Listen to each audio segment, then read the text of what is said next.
What's going on, guys? I'm here with Tyler Warnke, the man, the myth, the legend. So, yeah, I just want you guys to see his journey and how he's come far. You know, Tyler, how did we meet? We met through Twitter. Through Twitter. Yes, and that's because I was infatuated with penny stocks, and I wanted to learn how to trade stocks. So you were a penny stock trader. That was your introduction to investments. Yeah, sub-penny stock trader. Sub-penny stock I trader. take everything to a new level when I do it. So. Yeah, that's true. So that's where it all started. So you got into penny stocks, and then you went through the pledge class. What happened? Well, what happened was, I learned how to actually look at stocks, to look at companies, to even look at their valuations down to the whole fundamentals of what makes a profitable business, a legitimate business, even more importantly. So that was a transition period from going to looking at all these sub penny stock companies I was always looking at, to actually looking at real companies, profitable companies, and seeing how to actually invest and trade those. So what do you do now?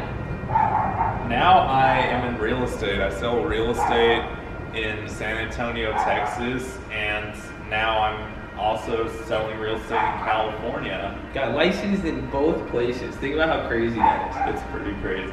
I'm proud of him, honestly. And any of you guys too, if you're ever in Texas, I get a lot of, I think it's like, I want to say 20% of my YouTube following, you guys are in Texas. If any of you guys have questions about getting into properties, buying a home, getting a loan there, woo, the train, yeah. But if any of you guys have any of those questions, this is the guy I'm going to refer you to, and even then, so you do real estate now. When you started trading, was your goal was to be a trader, right? Oh yeah, just stock market, I had the misconception at the time when I got into it, just with me especially, because I had early success. Honestly, the worst thing that can happen when you get into the stocks is that you hit it out of the park on your first one or two or few plays, and that's exactly what happened to me. And it caused me to think very early on into my stock trading experience that I could take that and take a little money and start making literally a salary with trading. I thought, I went from like my first few months really actively trading to thinking, okay, well, I'm going to go from making nothing to 100 grand this year and just build on that. And that thinking really screwed with me for a while there, especially when you go from having gains in a bubble to losing. So it's quite a turnaround. That's crazy. I see. A lot of people don't see that early on, so I can see where you're coming from. But now you do real estate. Explain them the process. You guys have probably even heard me talk about it with him, but like, how did you get into real estate? What sparked the fire? And then what led the road to where you're on now? How that all worked? Well, I always saw real estate, aside from the stock market, I saw real estate as the other major market that I would want to get into at some point as an investor. And I realized that I'm going to have to learn this somehow. So really what came about is when I had the opportunity to learn from your brother when he was going to be open to teaching it, I jumped on board. I was excited about it, and I got on as often as I could with him and started learning from him. I learned the role of a real estate agent, and I saw that as a way to start learning real estate so that one day as an investor I would be very well versed in the market. So I took that as an opportunity not only to do it for obviously most important, the learning experience, but second most important, just the fact that would be a source of income, of revenue that I could start building, and take that really as something I could build upon, versus trying to just make gains in the stock market and depend on making gains to really build something. I went from that to actually providing a service to people, and using that as a foundation, even as I realized later that I could actually build a business out of it, and that would serve as a stream of income that I could funnel into future investments. So that's really how that took off. So I did it for their learning experience, and then realizing I can create income out of it. And honestly, and that's the problem you don't really see early on as someone who is just looking to trade, is you don't really see the value of actually establishing a source of income outside the stock market. I think that's a very important thing for people to know. 100%. Even what you said, you made a business out of it. Business, yes. That's it. How is it a business? Is it like, because most people when they think business, they're thinking, I got to open up a store, I got to go buy stuff, sell it. So you own your own business. Yes. You are your own boss, technically. Yes. Okay. And it starts with just you, and it still is just me in most aspects. But as time goes on, I outsource more stuff to other people. Like right now, for instance, I'm going for the point where I'm going to be looking for a showing agent to do all my showings for me. And there's other elements I outsource, but the point is, with a business, you can either work it, you can work in it, and you can be the owner. But so it's a transition from being the guy who works in it is more or less a sole proprietor, which you have to start out that way. But my goal is, I don't want to be a sales agent forever. Actually, I want to be an active agent for a relatively short time. I'm talking about 3 years from now. I'd like to have everything situated to where I can focus on my prime clients, especially if it's like a close friend or someone I want to help with that. But pretty much everyone else, my role is to be able to generate the business and over time put the right people in place to handle it for me, because there's a lot of value in creating a demand and having a flow of leads coming in. And if you can put the right people in place to handle it, that's a business. That's what differentiates a business from a business owner from just someone who's in business kind of working on everything themselves. So point I'm getting at is, over time I'm building a business that eventually I'm going to be able to step out of, and then I can either focus on another business at that point, or even just focus on investments and kind of spend my time how I like it at that point. So that's the value in that. It's great because what he said, and hopefully you guys even notice, and correct me if I'm wrong, so you don't plan to stop the real estate, but how you plan to progress is taking your time and then getting other people in there to work for you, to work on the business, give them ownership opportunities, pretty much allow them to make money. But essentially it's put other people, you're saying, I'm not going to stop real estate, I'm just going to now implement the right team so that it's not working, that I don't have to be there to work, That's right? Yeah, so that's the difference.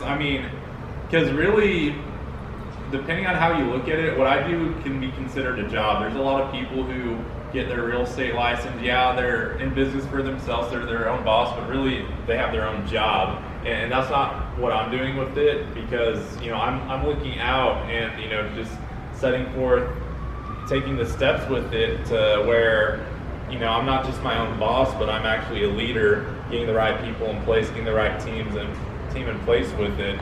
Because if you can establish the right team and organize them, especially put the systems in place, that's how you build a business. That's how you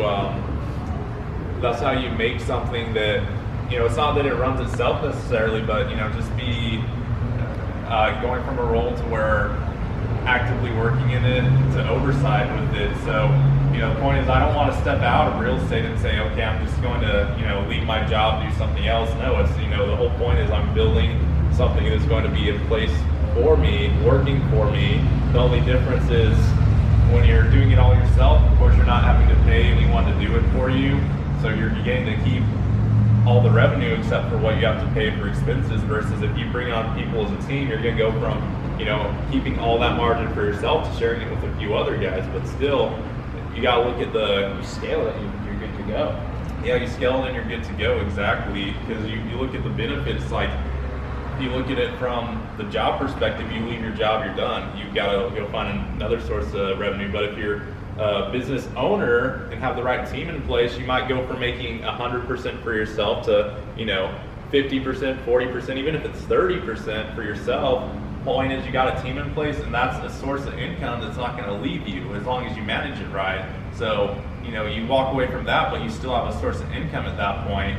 And my goal is to really build that up, and again, use that as one, a source of income that I can build other things off of, but also just the freedom of time, being able to spend time on something else at that point. Is you've got the time, and when you've got the time, you can spend it building something, or you can spend it just working. And I see the value of building something. That's really what I learned from the transition to being so focused on stocks to actually seeing what else I could build.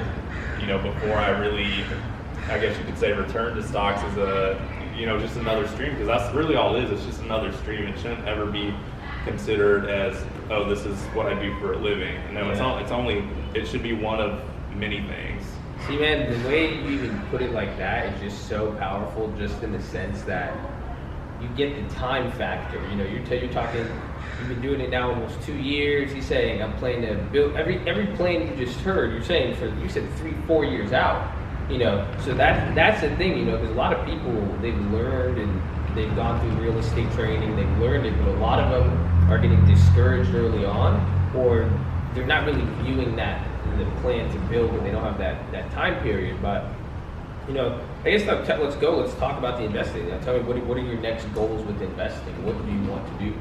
Well, with investing, I've been building capital. Basically, every time I sell a property, I put capital away, and it's just sitting in the bank right now. But it's getting to the point where it's definitely enough to get my first investment property. So that's something I'm looking to do, ideally. And that took 2 years. Yeah, 2 years. I mean, most of it was just this past year, especially towards the end, because it's hard as a new agent, honestly. Even if you're with a great company with great training, you still got to go out. Tell them the reality. Get them, You still got to go out and take action in the day. Like, you can learn all the right things to do, but depending on your willingness to take action with it, it's going to totally affect the outcome. And it's not easy. Like, here's what it looks like. You're going to become an agent. You're going to get your license. You're going to spend a lot of money up front to do that.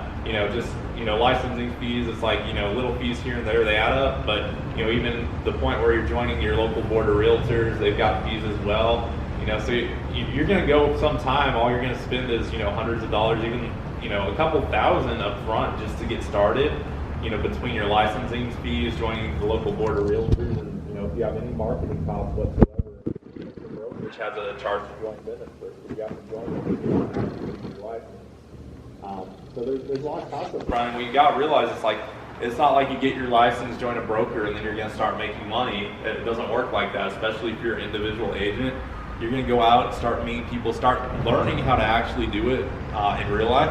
And, if you close your first deal 3 months after joining your brokerage, you're doing pretty well. I mean, that would be a good scenario. And you got to realize, that's 3 months, depending, if you're not doing anything else, that's 3 months that you're not making an income. That's 3 months that you're working on yourself, working on your business to actually get the right stuff in place, figure out how you're going to generate business. And, that's not easy. You've got to, most of the time, you've got to have something to fall back on. You've got to have income coming from somewhere, or at least something in the bank, because that's what's a big challenge for a lot of new guys. And even after you get your first deal, it's going to be some time till your second one, because you didn't have a past pipeline of business built up like guys who have been doing it for a while. You're starting fresh, so you might get your first deal in 3 months, another deal 3 months later, and your first year is going to look like that. But if you're consistent with your actions and really committed towards building a pipeline, it's going to get to the point where a year down the road, that's when you can start seeing deals happen month after month after month. And that's what it looks like for me. It's like 3 months for the first one, another 4 months for the second one, another 3 months after that for the next one. But come right after that was month after month after month. I had a bunch of closings in a row, and that's just what happens when you build it up over time. But that's like, that's a pretty good scenario, honestly, because with other guys, it's like they might try, they might get discouraged, they might end up freaking out about the cost and never really make anything of it. Or spend that money and then get discouraged after 3 months of what you just said. And then, yeah, because Yeah, it's really hard. Again, it's not like, you go out and get a job and you're going to get paid every 2 weeks after that. That's just not how it works. But the upside is tremendous if you actually are one of the few people who can stick with it, who really has, a good reason why they're doing it. Because, it's total contrast from the point where you start to where if you actually make it and you're still in business a year and a half later, because you're going to go from the point where, you're financially on the edge probably to where, okay, you can actually breathe now and you can actually think about what you're building. And, that's the point I'm at. And just with, properties, it's like, my goal's always been to be an investor. That's why I wanted to learn about real estate. Now I know a lot about real estate versus less than 2 years ago, I didn't know anything about real estate. So it's been a pretty tremendous turnaround, especially just based on my daily experience working in the industry. And, just going forward, I want to get my first investment property and build on it after that. I want a portfolio of investment properties, but this is a process. It's going to take, a lot of time, years of time, but, it starts with one, and it's just like getting your first deal done as an agent. It's similar. It's like you get your first one, sometimes it goes by, I feel like it's something you can do your first one and then you're kind of going to be eager to do another one after that, but it's just a matter of timing. And of course you gotta have the right deal, find the right one that's going to be, it's going to work towards the goal, whatever it is, and kind of build off that, Yeah. So what did you see, what did you learn from real estate? What opportunity did you see on the investment side? I know you represented some investors. Did you get to firsthand kind of see how people were buying properties and using for investments? What did you learn from that process? Yeah, I've had the privilege of working with several investors, even one that's super experienced with it, and it gave me a lot of insight, just to how you think, how to go about the thought process as an investor. And I realized when you're experienced, you know what you're looking for. It's not really a question of, it's not really something to think about. It's like you have a criteria in your mind and you know when you see it. Because, I remember my first experience was meeting my investor client and going to show him a house, and what blew my mind was literally we were on the lawn, we hadn't even walked in the door yet, he tells me within 2 minutes, I want it. Just like that, I was shocked, because up to that point, I was used to working with home buyers. They see the home, they have to think about it, they may or may not do something after that. This guy didn't even walk in the door, he's standing on the lawn, he already made his decision. He knew what was his reasoning? His reasoning was, he knew the cost, he knew more or less what it would take to get it rent ready, and he knew that the numbers worked, and it hit his objective. So at that point, he didn't really need to see more. His main thing at that point to go out and see it was to see the neighborhood, to see what the neighborhood looked like, because depending on that, it may or may not have met his criteria. But when he knew it met that criteria, he already knew enough about the house to know whether or not it was worth making an offer, because he didn't really even need to see the inside at that point. He knew that it was pretty decent. Good deal numbers wise. Yeah, good deal numbers wise. I usually said on the video on the way here, when the price is right, that's the difference between making the deal good or bad as an investor. So yeah, I'm sure that was probably a shock to you to see at the time. I was so shocked, and it really fascinated me from that point on, and that really sparked my interest in working with investors. Because I like the rational thought process. I'm not really a fan of the emotional thought process as much, which you see a lot more with homeowners. So I liked that a lot. And just aside from that, having some experience with multifamily, small multifamilies, just seeing how the numbers work out, seeing what, to me it's fascinating that the numbers work even when you have to put the huge down payments that are required by banks when you don't occupy the property. You're talking 20 to 30% down on a multifamily, and there's guys all day long that are doing that are buying these properties, and you're talking a substantial down payment. But just to see what the numbers actually look like and see how it actually works long term for them to hit their objectives, that fascinates me as well. Long term is the key, because I'm sure, does it make sense to you now why some people are willing to put up so much cash to just get $300 a month, $500 a month extra. Does Yeah. that make sense now? It Yeah. kind of goes back to your whole income thing. Yeah, it makes sense, and like to me that's crazy to see because like I'm at the point where I could, you know, I'll be able to in short time here pull out a first time buyer's loan and I can get one of those same properties for barely anything down, at least the first one, and what that that just intrigues me so much because I see it's like I could get something like that for almost a tenth of the down payment that some of these guys have to make. And just lock that property in long term. I just love the idea of that because I'm thinking to myself, well, it makes sense for these guys to put a substantial amount of money down. What if I can put relatively little down and get the same property, lock it up, and still realize the benefits? Because obviously, if you don't have as much equity in it, your cash flow is going to differ. But then again, you're putting so little down. And you still have all the other benefits that you realize. So even with that, I guess, is it as risky as it seems? Because I know a lot of people in our generation, like how old are you? 23, 24? 24. Think about that.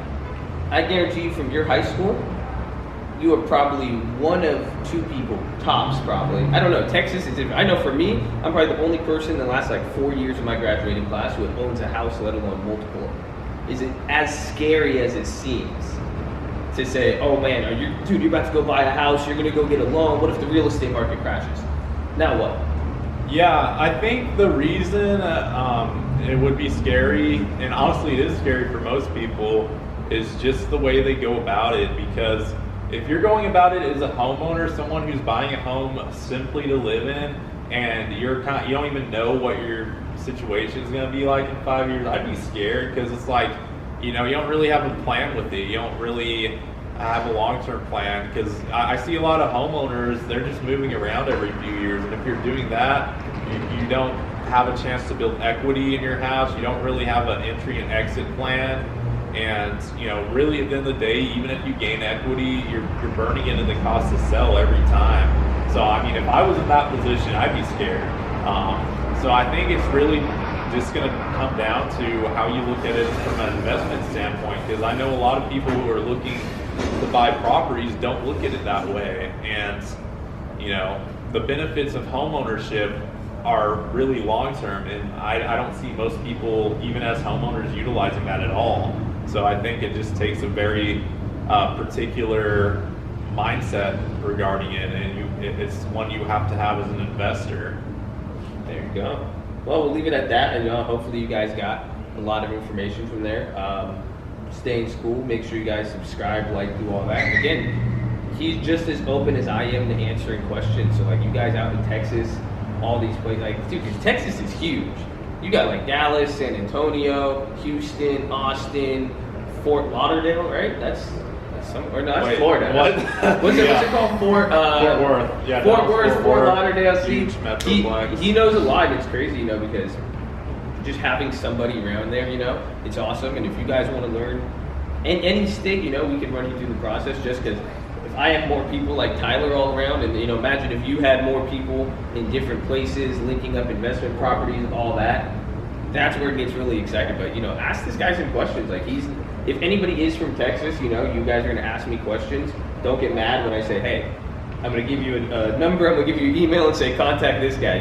He knows more about the Texas market than I do. I told him I'm looking for he's looking for his first investment property. I'm looking for my first one in Texas. So this is my man. Yeah. So if you want to get in touch with me, you can follow me on social media. Instagram's a good place to find me. My username is there's1me. That's there's THERES number one, then ME. So pretty easy to find. You can find me on there. I don't post a lot, but I'm always on there. I telling him he has to make a YouTube. If you guys think you want him to make a YouTube, everybody just comment it, hit the like button. I'm telling this guy, you have to make a YouTube. You know that, right? You already have one. I have one. I'm just working on, my editing skills, and they don't care, man. They want the knowledge, bro. Yeah, knowledge. So I'll do here that. In my kitchen. No, okay. All right. But yeah, Twitter too. You can find me. I'm not really active. I post stuff once in a while. Same username. And yeah, if you want to see me on YouTube, smash the like button, comment, tell me to make one, and we'll make it happen. See, that's right. You're probably only gonna get, because like at this point when we have these long videos, you were only getting like the 20% of the subscribers. These videos are for the people with the long-term mindset, where you have enough time where you're like, wow, I'm actually gonna watch a 10-minute, 15-minute video to learn something. You know, you got the other people, you get half the people, 75% of the people, they're watching the first minute and they're like, has he talked about what stock to buy? Or where do I buy my first property? So you guys are the ones I actually want. So congratulations. Yeah, these are the people. These are the people I make the videos for. So I love you guys. Tyler does too. Yes. Show them more love. Thanks, cool out. All right, so